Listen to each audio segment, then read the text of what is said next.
Hello বন্ধুরা, তোমরা সবাই কেমন আছো? যেহেতু আমাদের বাড়িতে এখন দুজন আছি, তার মানে আমার আব্বু আর আমি। তাই আব্বুকে বলেছিলাম বেশি কিছু বাজার করতে হবে না, তাই অল্প একটু মাছ নিয়ে এসছে। এটা রুই মাছ।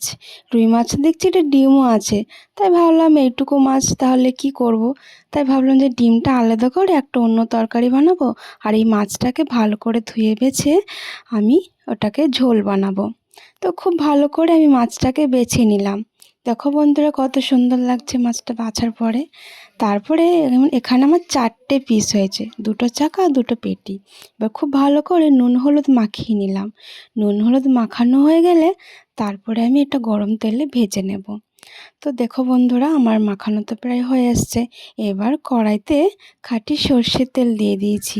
তেলটা খুব ভালো করে গরম হয়ে আসলে তারপরে আমি এক একে মাছগুলো ভেজে নেব।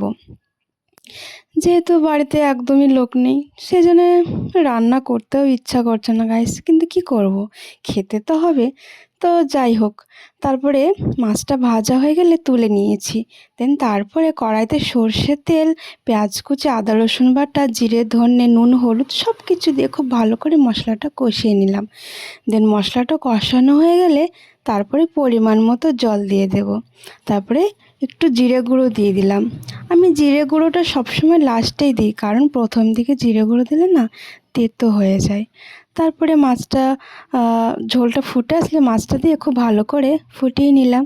দেন তারপরে মাছটা আমি একটা বাটিতে ঢেলে নিয়েছি। দেখো বন্ধুরা, কত সুন্দর কালারটা এসছে। তো আজকে দুপুরে এইটাই খাওয়া হবে। তো খুবই ভালো হয়েছিল। আব্বু বললো যে মাছটা বেশ ভালো হয়েছে আজকে।